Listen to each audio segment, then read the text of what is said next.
Hey, what's up? It's MaiYang from Mixinthedark. It is so good to be back and doing something I enjoy. The past 3 weeks have been brutal for me, which is why I haven't been releasing any new episodes. So I do apologize for that. I know some of you are waiting for episode releases, and I've been prioritizing my teaching career during these past 3 weeks. And I'm going to talk about it for a few seconds because it is important to me and it does affect Mixinthedark in a way.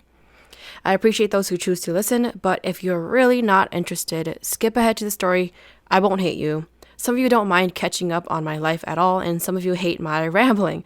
Both are perfectly fine. I respect your time. I want to tell you that teachers are not in a good mental health state right now. I think it's because we are carrying that burden of keeping children on track academically, and we are carrying it alone at the moment. I feel there is very little trust in teachers, and we are trained professionals who know how to cater to each and every individual student's needs. Yes, we cater our lessons to at least 20 to 27 students every single day. I have 22 students in my class, and I can tell you how each student learns best, what their favorite topics are, and even what they enjoy doing at school and at home. Did you know that it takes about 6 weeks for a classroom to be able to build a trusting learning environment and community? And from personal experience, I know that trust between a teacher and student eventually builds respect, and in turn, enables a student to actually want to learn. Keep that in mind, and then think about how much schools have been transitioning from in-person learning to distance learning, and then back to in-person learning, and so on and so forth. And then factor in the 10 days that students must quarantine if they're exposed to COVID. This includes the students that they were sitting by. And then also factor in students who are unable to get to school due to bus driver shortages. We're trying to make school normal again when it's not. We're trying to build community, but we keep getting interrupted. We're trying to teach, but everyday students are gone for various reasons. Building this trusting learning environment is not working, and therefore students are not learning. It's no one's fault, really. It's just how it is right now. School is crazy, and I feel only a teacher would understand this. So please, be nice to your teachers. Back to Mixinthedark. I want you to understand that moving forward, if I missed a week, give me some grace. I'm probably in a space where I cannot create an episode at the moment. So don't get me wrong, I love scary stories and I love entertaining you all because it's been a long time coming, but I could really use some understanding and good words at the moment. With that said, I saved this true scary story for you. This story is a personal experience from my mother-in-law. For some background, my mother-in-law is currently a retired shaman. Before becoming a shaman in her young days, she often saw things that are abnormal and scary to a normal person. This story is out of the ordinary, but I trust that my mother-in-law is telling the truth to the best of her abilities. When I asked her to tell me the story, she was hesitant. She explained that she doesn't like telling this story because of how terrified she was during the incident. But she was willing because I was curious, and she knows that this story will end up in a good place with good intentions. So here we are. Please enjoy.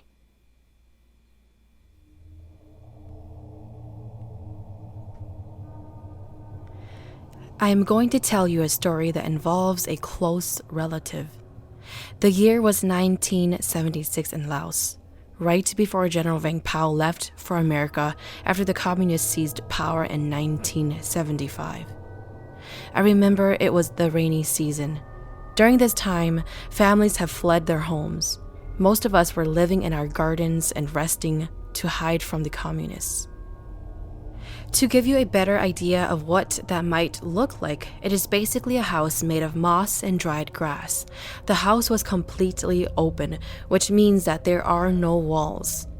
We had a few different rooms in the house to separate the married couples, otherwise everything was pretty much open. I was a teenager during this time and often had the role of watching kids and tending to the garden since my body was still strong. For some reason, during this time, people were dying of this illness. I'm not too sure what it was, but its symptoms were a fever and chills. Every so often, we'd see the townspeople carrying dead bodies to go bury in the gardens. One day, we found out that some of our cousins caught the illness and had died. This was when things started to get strange. My relative was like a brother to me. His name was Xiong. Xiong had a good-sized family. He had 5 kids. 4 of them were boys and were 8 years and older. Their last was their daughter, who was still just an infant. Xiong had a wife who all of a sudden fell sick. It was hard to get better during this time because we did not have much food, since we were all just hiding from the communists in our gardens. Xiong's wife's parents died in a bombing attack just a few days ago, which left her depressed. Every day she would cry and beg the world to take her so that she could be with her parents. What didn't help was that Xiong was seeing other women. He was not empathetic toward his wife and did not care if she lost her family. All he knew was that she belonged to him, and that was it. Xiong liked to openly state that he is going out to see other women. His parents did not stop him either. During this time, women were second to men, and their culture was that they must submit to their husbands. It was frowned upon to leave your husband. If you are a woman, you're seen even lower once you become an orphan. This was Xiong's wife's situation. Despite all of this, she stayed in the relationship anyway. I only remember her crying every day when we went out to the garden together. There was this one week where her illness began to quickly worsen. She was pale and weak. She talked less and less. One evening, she told Xiong that she needed to use the bathroom. During this time, there were no bathrooms or outhouses. If you needed to use the bathroom, you would just go into the woods or into the tall grass. It was pitch black during this time. She would go use the bathroom in the tall grass areas. She often went longer than usual, but Xiong didn't think too much of it. She was probably just taking her time because of how weak she was. A few hours had passed. Xiong began to worry that she may have fainted or gotten hurt somewhere. He decided to go out and look for her. He called her name a few times. It only took a few minutes when she suddenly came out from the tall grass, totally fine and functioning. She explained that her stomach hurt and she was just pooping. The second night, Xiong's wife did the same thing. The strange thing to all of this was that in the morning, her body was weak and she was bedridden. But as soon as it became the middle of the night, she was this completely different person. Xiong suspected that she was seeing someone else. On the third night, he followed her to the tall grasses when she needed to use the bathroom again. At first, everything seemed fine, until he began to hear silent cries. He then realizes that the voice was his wife. She was crying for her parents to come take her. Then he started to hear whispers coming from her area. Xiong got spooked, but he worked up the courage to call his wife's name. She stopped sobbing and answered. Xiong explained that he was just out there checking on her and that they needed to head back. He waited for his wife to come out of the tall grass, and again, it was like she was never sick. The next morning, Xiong called 3 elder relatives to his house to figure out what was going on with his wife. She was clearly not acting like herself, and he suspected that something spiritual or demonic was happening to her. One of the elder men was a family shaman. His role was to do a reading on the family and see what was going on spiritually. One of the men was an opium addict who often stayed up at night. His role was to watch the family while they slept. I want to explain that the addicts back then and today are very different. We perceive, in general, addicts today as failures because they abuse drugs. This elder used it for medicinal purposes. You could say that although he was high on drugs, his mind functioned almost like a normal person even on the drug. He was very wise. The third elder was there to watch and be a witness to this ritual. That day, I remember that I had to go to the garden to pick corn so that I could make corn rice for the family and guests to eat. We got wood to set the fireplace, and I began to cook. By the time dinner was ready, they had already covered and made a wall with dried grass to make room for Sing's wife for privacy. We had dinner like normal, and then it was time to observe his wife. Nothing much happened. It was actually a very quiet night. You could hear the crickets in the background. The kids and I were asleep in one area of the house. It was around 4 a.m. when Sing's wife whispered that she was going to use the bathroom. Sing woke up the elders to come observe his wife.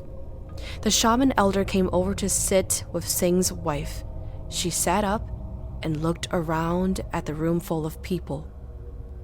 Her eyes were lost and became this deep, dark color.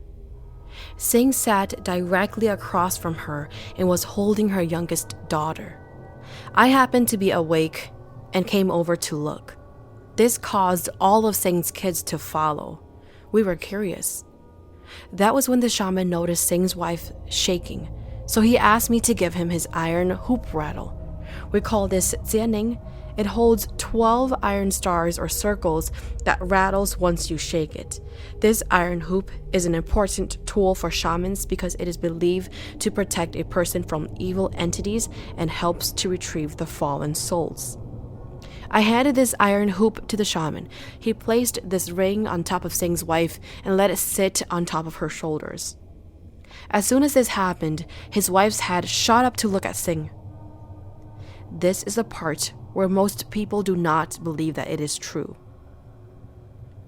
I saw this with my own eyes, and we have at least 10 people to witness this event. As Sing's wife looked at him, her eyes widened and her brow turned into a stern look. The right side of her lips began to smirk as if she was going to smile. I saw the right side of her lips stretched all the way to the right ear, and then the left side of her lips slowly followed, stretching all the way to her left ear. She now had on a long, wide-mouthed grin. Just a few seconds later, she started to laugh this cold, chilling laugh, all the while still looking at her husband. Her teeth were part red and part white. It was the scariest thing I've ever seen in my life. The kids and I who witnessed this began to cry from fear. As if it wasn't scary enough, her stretched mouth all of a sudden collapsed and hung in one piece. The only way to describe it is that her lips looked like a horse's mouth. At this point, the kids and I screamed and ran to the corner of the room behind the elders. We were shaken and did not know what to do except hold on to each other. The shaman immediately recognized that to be some sort of monster or demon, and it was taking over her body. Her face transformed that way as the last resort to take over her body, since the shaman had his protective iron ring around her. Let me pause to explain that back then, things were different from how we live today. When a person dies in a modern world today, doctors make sure that this person has indeed passed by performing tests before actually claiming that they are dead. Then their bodies are taken care of. Their blood is drained, their body is disinfected, organs are taken out if necessary. When the funeral and burial happens, they are placed in a coffin specifically made for them and placed under the ground with care. Their bodies don't come back.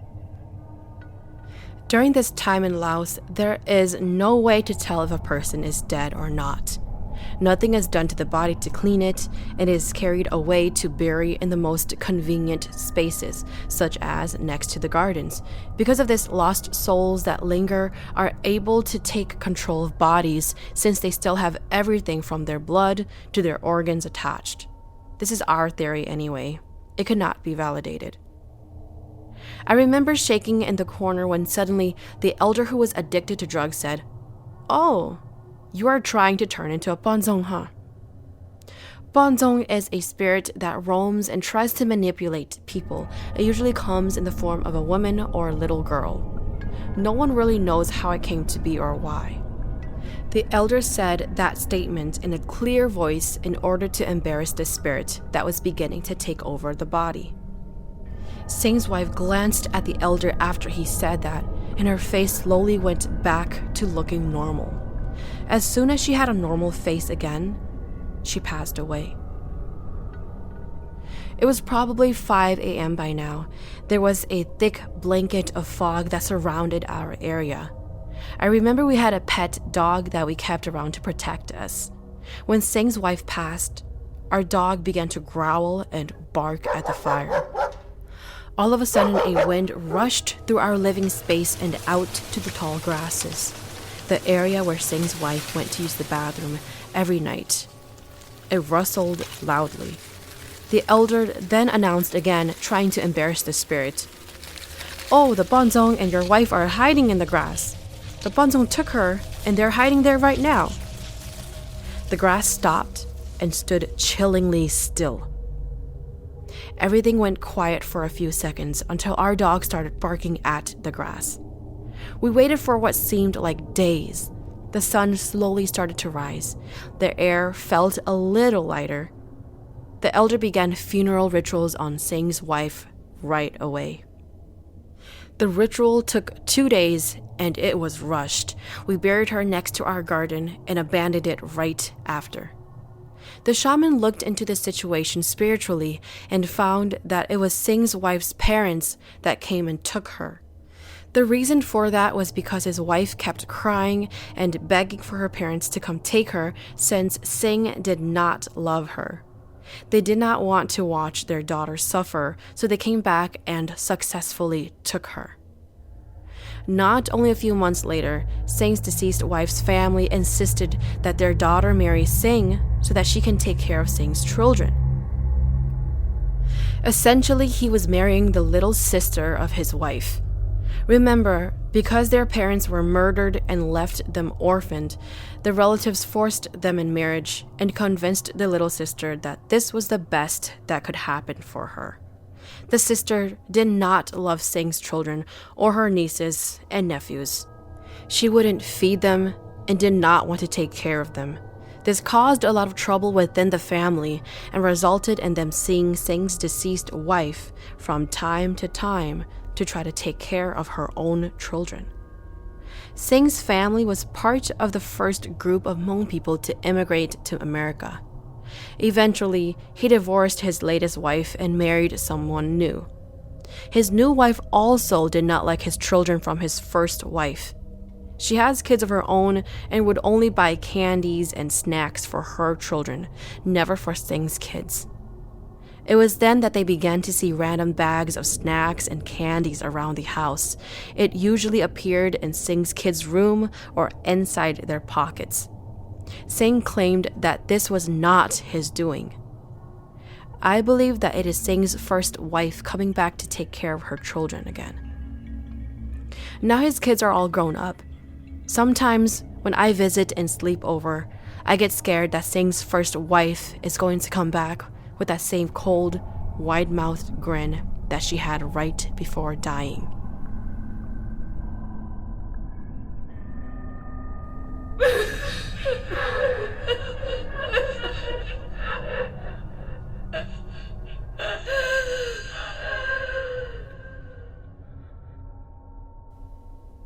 Thank you for listening to Mix in the Dark. I am your host, MaiYang. Mix in the Dark is available on Spotify, Apple Podcast, or wherever you listen to your favorite podcast series. If you have a story that you would like to share, please send it to myxinthedark@gmail.com. If there's a story that you really enjoyed, feel free to hit up my tip jar on Venmo. Just search Mix in the Dark on the business tab.